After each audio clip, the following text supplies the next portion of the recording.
Kinabukasan, pasado alas 8 na sila nagising para naman makumpleto ang kanilang pahinga. Lalo at madaling araw na sila noong makauwi. Agad nang nagtungo si Erica sa kusina upang magpainit ng tubig para sa kape at maglaga na rin ng kamote para sa kanilang almusal. Si Mang Magno ang siyang bumaba para umigib ng tubig sa talon, habang si Rigor naman ay nagpunta sa unahan kung saan may iilang puno ng nyug. Inutusan kasi siya ni Mang Magno na kumuha ng nyug na gagamitin sa ginataang langka para sa kanilang tanghalian at buko na rin na kanilang maiinom. Lalo at may nabili silang gatas na kondensada. Habang naroon sa itaas ng puno ng nyug si Rigor, ay may mainit siyang nararamdaman sa kanyang tenga. Madalas kapag ganun, ay may aswang na malapit. Pero parang hindi rin katulad ng pakiramdam kapag may aswang iyong kanyang nararamdaman. Pero alam niyang hindi iyon pangkaraniwan. Dali-dali na siyang kumuha ng 5 buko at inilagay sa sako sa kabumaba. Naroon na rin naman sa ibaba ang 2 nyug na panggata sa ulam. Pagkarating niya sa bahay ay agad niyang sinabing, "Ninong, may nararamdaman akong kakaiba." "Ha? Anong kakaiba? Aswang?" "Hindi ko po sigurado. Pero sigurado akong hindi mga pangkaraniwan ang nararamdaman ko na malapit lang dito." "Sige, asikasuhin niyo muna dyan ang kusina natin. Pagmamatyaga ako sa paligid." Wika pa ni Mang Magno at agad kinuha ang itak saka umalis. "Rigor, anong meron? Bakit seryoso ang mukha ni Ninong na umalis?" tanong pa ni Erica. "Hindi ko alam, Erica. May nararamdaman kasi akong kakaiba. Kaya iyon ang pinuntahan ni Ninong upang alamin kung anong meron." Ikaw ba? Ano sa tingin mo yung nararamdaman mo?" "Hindi ko masabi. May kakaibang aura na parang sa mga aswang. Pero hindi rin katulad sa aswang. Mas malakas na para bang may hawak din na mutya ang nilalang na nararamdaman ko." "Ha? Ganun ba? Naku, baka matagpuan na itong bahay natin." "Oo, Erica, hindi malayong matagpuan talagang bahay natin. Kaya maging maingat tayo. Siguraduhin mong palaging nakatrangka ang pintuan ng bakuran kapag aalis kami. At kung sakaling may maramdaman kang ibang tao sa labas, huwag mo nang silipin. Magtago ka na agad sa ilalim." "Rigor, natatakot ako." Wika pa ni Erica na biglang humawak sa kamay ni Rigor. "Huwag kang matakot. Nakalimutan mo na ba na ang misyon namin ni Ninong ay ang pumatay ng mga aswang? Kaya kung mga aswang man ang lumapit sa atin, di mas maigi yun. Hindi na kami mahihirapang maghanap sa kanila. Ang kailangan na lang namin ni Ninong ay masiguradong ligtas ka habang nakikipaglaban kami, para makafocus talaga kami sa pakikipaglaban." "Oo, Rigor, mag-iingat ako at magiging mapagmasid." Makalipas ang mahigit 1 oras ay bumalik na si Mang Magno. "Oh, Ninong, ano pong balita?" "Alam ko na, anak, kung bakit mo nasabing parang aura ng mga aswang. Pero hindi rin aswang. Kasi mga antingerong mga rebelde ang mga iyon. Isang pangkat sila na hindi bababa sa 10. Sa tingin ko ay mga aswang rin sila dahil may naaamoy akong kakaibang lansa sa kanila." "Paano yun, Ninong? Susugurin na ba natin?" "Hindi na muna. Napadaan lang naman ang mga iyon. Pero hindi natin alam kung sa mga susunod na araw ay muli rin silang mapapadaan dito.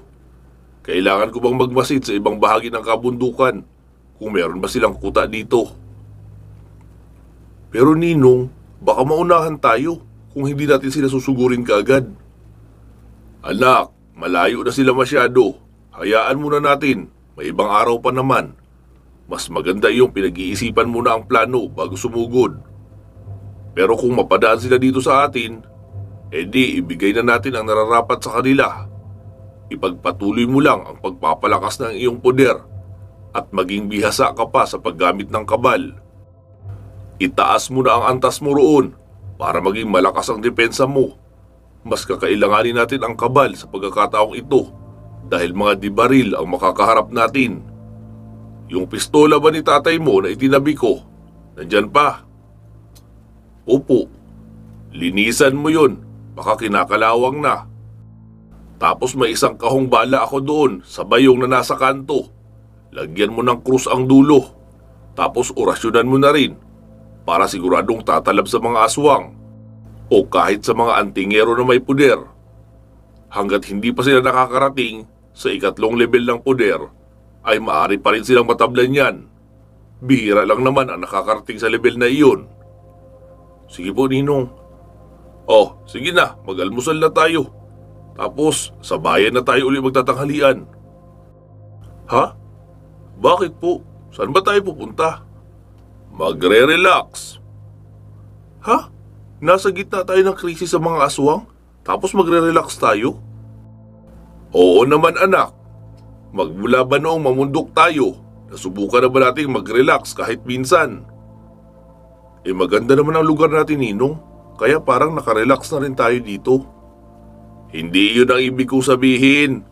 Magbabakasyon tayo sa isang beach resort. At least doon, pwede tayo mag-relax nang walang ibang iisiping panganib. Maliligo tayo sa dagat at kakain ng sariwang seafoods. Namiss ko na rin kasing kumain ng hipon, tsaka inihaw na blue marlin. Kaya pagkatapos natin kumain, ay aalis na rin tayo maya-maya. Sumabat naman si Erika. Akala ko po ba magluluto tayo ng ginataang langka? Di sige, kung gusto nyo magluto ng langka, di magluto kayo. Habang ako naman ay magbabakasyon muna ng 3 o 5 araw sa isang beach resort. Ay, hindi na po pala. Makakapaghintay pa naman yung langka, Ninong. Gusto ko rin pong maligo sa dagat. Wika pa ni Erika. Muling nagsalita si Rigor. Akala ko ba, Ninong, maglilinis ako ng baril? Di oo, sige. Maglinis ka na ngayon ng baril pagkatapos mag-almusal. Paano po yung pagdidebosyon ko? Doon ka na magdebosyon mamayang gabi sa resort na pupuntahan natin. Pwede mong gawin yun sa tabing dagat habang tahimik ang paligid. O di kaya sa kwarto na mismo na tutulugan nyo. Tahimik naman doon. Hay, ang gulo mo, Ninong. Ano bang nakain mo at biglang nagbago ang mga plano mo? Alam mo anak, napansin ko lang, napakarami na nating nalipol ng mga aswang. Tagumpay ang tawag doon na kailangan i-celebrate. Lalo at may pera naman tayo. Hindi naman masama kung magpahinga tayo paminsan-minsan. Iyong pahinga ba na walang ibang iisipin kundi ang magpahinga talaga? Bahala ka nga, Ninong. Okay din naman sa akin yung plano mo. Agad na nga silang nagsikain ng almusal. Matapos makakain ay kanya-kanya na silang nag-impake ng mga gamit na dadalhin sa bakasyon. Rigor, ang saya naman. First time ko makakaligo sa dagat. O yun bang magbabakasyon? Ah, talaga? Ako rin naman. Hindi naman kami nagbabakasyon ng pamilya ko dati. Rigor, ano ako para sa'yo? Tanong pa ni Erika na biglang sumeryoso ang mukha. Ha? Bakit mo naman yan naitanong? Kasi isipin mo, ilang buwan na tayong nakatira sa iisang bahay at natutulog ng magkatabi at magkayakap. Pero ni minsan, hindi ko naramdaman na pinagtangkaan mo ako ng kahit anong bagay. Sumagot naman si Rigor. Di ba dapat magpasalamat ka kasi safe ka? Ano ka ba, Rigor? Hindi mo naman ako naiintindihan eh. Mahal kita, Rigor. Buong puso kong ibibigay ang sarili ko sa iyo kung handa ka rin tanggapin ako. Kaso mukhang hindi ako sapat para sa iyo, kaya hindi mo ako masyadong pinagkakainteresan. Hindi naman yun ganun, Erika. Oh, sige, para fair sa iyo. Aaminin ko, mahal din kita. Pero ayoko pang gawin ang bagay na iyon sa iyo. Kasi maaaring kaya mo lang gustong mapasa akin dahil tumatanaw ka ng utang na loob sa pagliligtas ko sa iyo. Gusto ko ay yung mahal mo ako hindi dahil nagbabayad ka lang ng utang na loob. Mabilis na lumapit si Erika kay Rigor at itinulak ito papahiga sa kadinaganan at siniil ang labi. Ilang segundo ring naglapat ang kanilang mga labi, pero si Rigor ay hinayaan lang ang magandang dalaga na nasa kanyang ibabaw. Ilang saglit pa ay humiwalay na ang muka ng dalaga. Ano? Sa tingin mo, ginagawa ko lahat ng ito dahil gusto ko pa rin magbayad ng utang na loob? Kung habang buhay mo akong hindi papahalagahan bilang isang babae, ay aalis na lang ako sa poder nyo. Total, hindi naman pala ako mahalaga sa iyo. Nakasimangot na wika pa ng dalaga at ipinagpatuloy na ang pagliligpit ng damit na dadalhin nila sa bakasyon. Noong lumabas sila ng silid, ay naroon na si Mang Magno sa labas ng kubo. Tanging backpack lang ang dala noon. Ano? Ready na kayo? Opo, Ninong. Wika pa ni Rigor. Tapos nauna na sa paglalakad si Erika. Sabi naman ni Mang Magno, Oh, ano na naman ginawa mo doon? Bakit yun nakasimangot? Sumagot naman sa Rigor. Wala Wala akong ginagawa dyan. Kaya pala. Ha? Anong ibig mo sabihin, Ninong? Kaya pala masama ang loob kasi wala kang ginagawa. Ninong naman dumagdag ka pa. Ay, ewan ko sa'yo, Rigor. Alam ko naman na hindi ka bading. Pero malaking katanungan pa rin sa akin kung bakit parang ayaw mong papasukin si Erika sa buhay mo. Hindi pa po ba siya pasok? Narito na nga siya nakatira sa atin. Kasama ko pa sa kwarto. Ay, Rigor. Alam mo naman ang ibig kong sabihin. Huwag ka nga magtanga-tangahan. Alam mo bang sensitive ang mga babae? Kapag naramdaman nilang hindi sila mahalaga, ay kusa na lang yung aalis nang walang paalam. Baka naman kapag wala na siya sa atin, ay saka mo hanap-hanapin. Kaya ngayon pa lang, pinapayuhan na kita. Kung ayaw mong mawala sa iyo ang isang tao, kapitan mo na ng kapitan. Pasukin mo na. Ha? Ano pong papasukin? Ay, yung puso. Yun ang ibig kong sabihin. Pasukin mo yung puso. Nakangising wika pa ni Mang Magno. Sige na, sabayan mo na sa paglalakad. Sabihin mo na kapag may pagkakataon ay babawi ka sa kanya. Tandaan mo, bayan ang pupuntahan natin. Kapag yan biglang sumakay ng ibang jeep, hindi mo na mahahanap kung saan yan mapupunta. Ikaw rin, huwag kang iiyak-iyak sa akin at magsisisi. Alam mo, isa lang ang sasabihin ko. Binalaan na kita. Sige na, lapitan mo na. Wika pa ni Mang Magno kay Rigor, sabay mahinang itinulak ito sa balikat. Agad na ring sumunod si Rigor. Nakaramdam kasi siya ng kaba. Baka nga kasi tutuhanin ni Erika ang sinasabi nitong aalis. Uy, Erika. Oh, ano yun? Sorry na. Anong sorry ka dyan? Wala kang dapat ipag-sorry. Wala ka namang ginagawang kasalanan, di ba? Oo. Basta, alam mo na yun. Hayaan mo, darating rin tayo sa bagay na iyon. Mahal kita at ayokong mawala ka sa akin. Baka pwedeng wag mo muna ako masyadong madaliin. Alam mo namang bago sa akin ang lahat ng ito. Iyong magkaroon ng babae sa buhay. Bakit? Dati ba lalaki ang karelasyon mo? Hindi yun ang ibig kong sabihin. Ito naman ano-ano pang pinagsasabi. Wala pa kasi akong nakakarelasyon kahit isang beses. Kaya bago sa akin ang ganito. Tapos biglaan pa ang pagdating mo sa buhay ko. Kaya nangangapa pa lang din ako kung paano makisama sa isang babae. Pag-aaralan ko pa. Pwes, bilisan mong mag-aral. Dahil kapag hindi na ako makapaghintay, magigising ka na lang na wala na ako sa tabi mo. Uy, wag naman ganun. Hinahinay ka lang sa pagdidesisyon mo Wika pa ni Rigor at hinawakan si Erika sa kamay. Pilit pang inaalis ng dalaga ang kamay niya, pero hindi na talaga siya binitawan ni Rigor. Kaya wala na nga itong nagawa, kundi ang kumapit na lang din sa braso ng lalaki. Si Mang Magno naman ay abot tenga ang ngiti. habang nakamasid sa pagbabangayan ng dalawa sa kanyang unahan. Pagkarating sa bayan ay muli silang kumain sa kainan na may pulang bubuyog na logo. Pero mga pang-almusal ang kanilang kinain dahil pasado pa lang naman iyon 9:00. Matapos makakain ay saglit silang tumayo sa may harapan noong kainan. Nang may dumaang isang babaeng buntis at may kasama itong bata na nasa 7 taong gulang.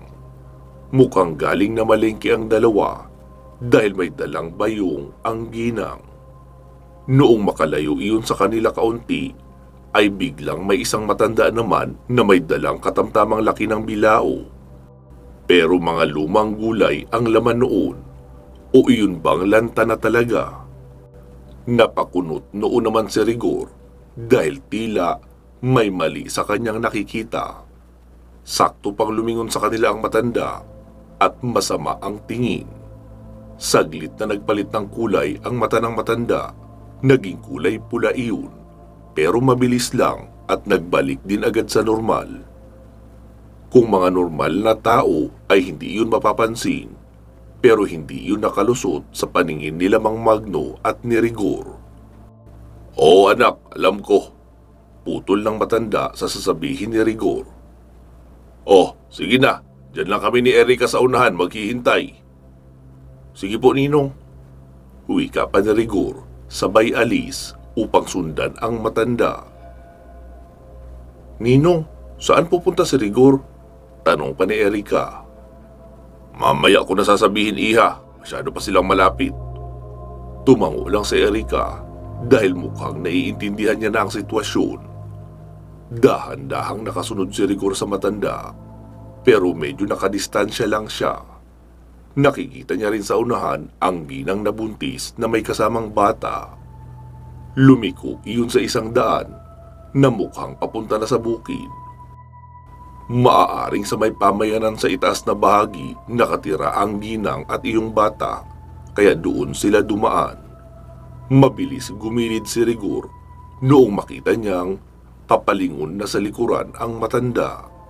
Nagpalingalinga ang matandang iyon at tila sinisigurong walang nakapansin sa pagsunod niya doon sa buntis.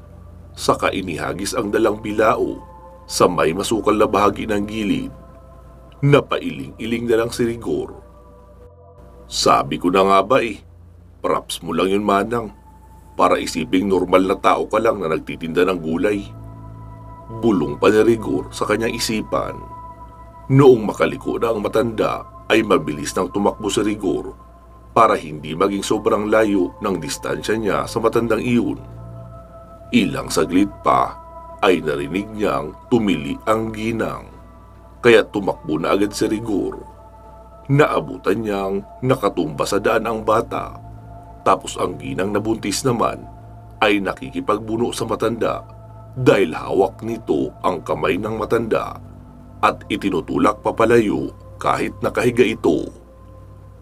"Hoy, aswang! Tanghaling tapat ng bibiktima ka. Sobrang gutom na ba? Bakit hindi ka na lang kaya kumain ng buhay na manok?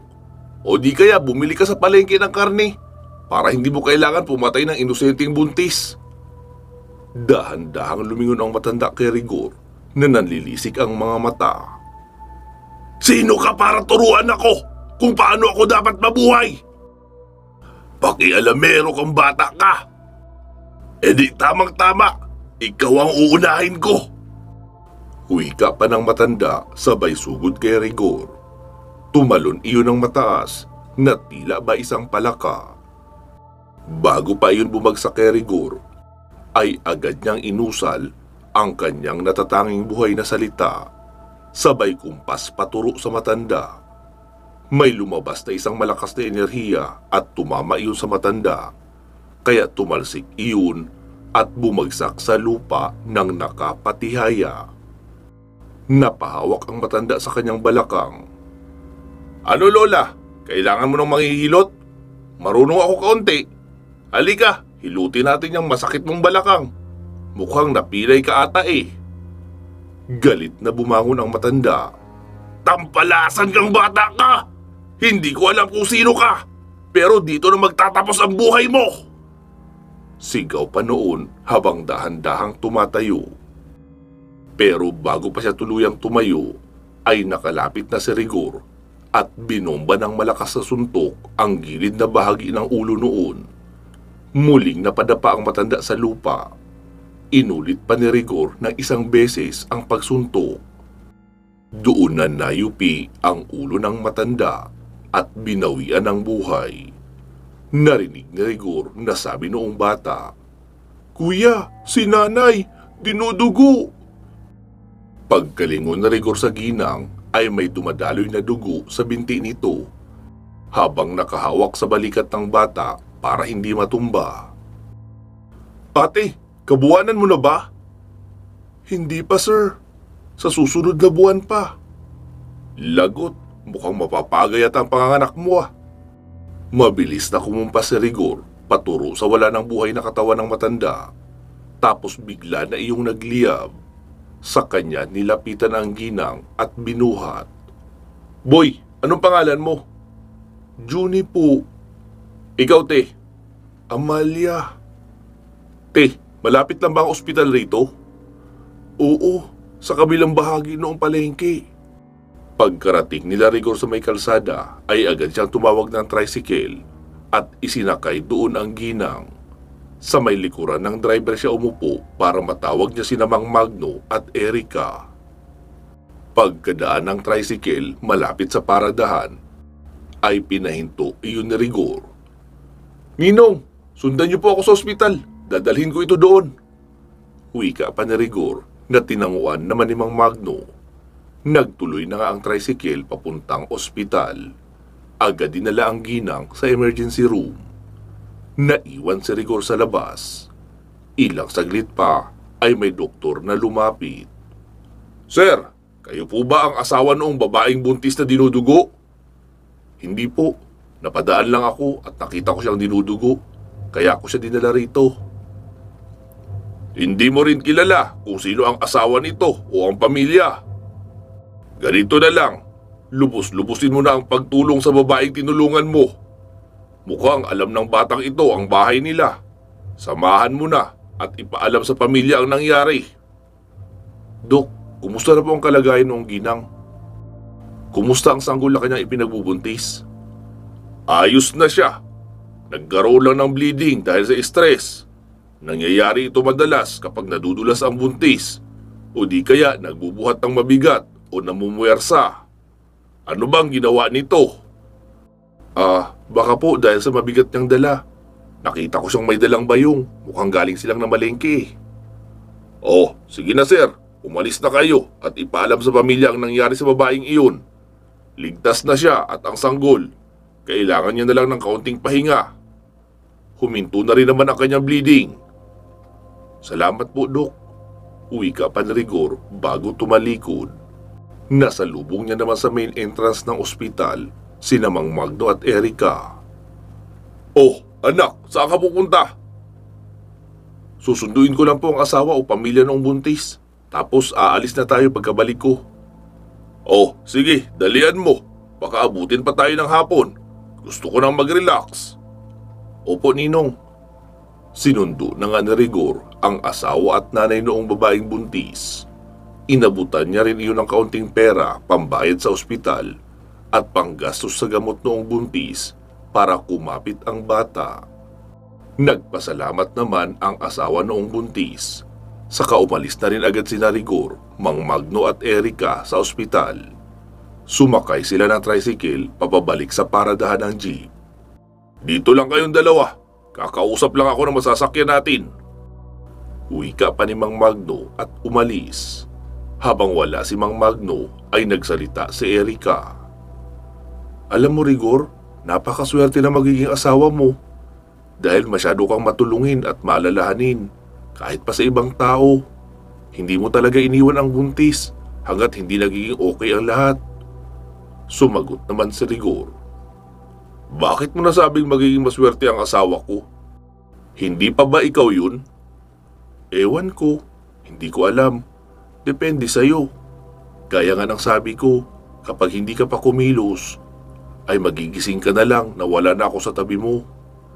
Seryosong wika pa ni Erika habang may mapait na ngiti sa labi. Uy, Erika, huwag ka naman ganyan. Kailangan kita sa buhay ko. Tsaka sabi mo mahal mo ako, di ba? Bakit mo ako iiwanan? Hindi ko na kailangan magpaliwanag, Rigor. Nasabi ko na sa'yo lahat ng dapat mong malaman. Tama ba? Hindi na nga nakaimik pa si Rigor. Ilang saglit pa ay nakita nilang papalapit na si Mang Magno. Tara, doon tayo sa may gilid ng daan maghintay. Sumunod naman sa kanya ang dalawa hanggang sa may pumaradang Tamaraw FX sa harapan nila. Oh, sakay na kayong dalawa sa gitna. Dito na ako sa unahan. Wika pa ng matanda at pumasok na sa sasakyan. Matulog na muna kayong dalawa. Halos 4 na oras din na magiging biyahe natin sa katamtamang bilis. Kaya may oras pa para magpahinga. Opo, Ninong. Sagot naman ng dalawa. Sumandal si Erika sa dibdib ni Rigor at ipinikit ang mga mata. Si Rigor naman ay nakatingin sa labas habang malalim ang iniisip. Hindi siya nagmamadali na may mamagitan sa kanila ng dalagang si Erika. Pero kung hindi niya ito pagbibigyan, ay baka tuluyan na siya nitong iwan at ayaw niyang mangyari iyon. Ito lang ang tanging nagpapanatili sa kanya na kalmado.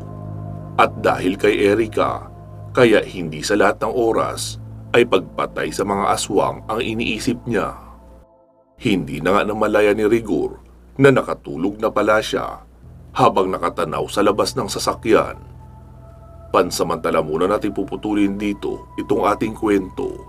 Magsama-sama tayong muli sa kasunod nito. Mag-iingat po kayo palagi at hanggang sa muli.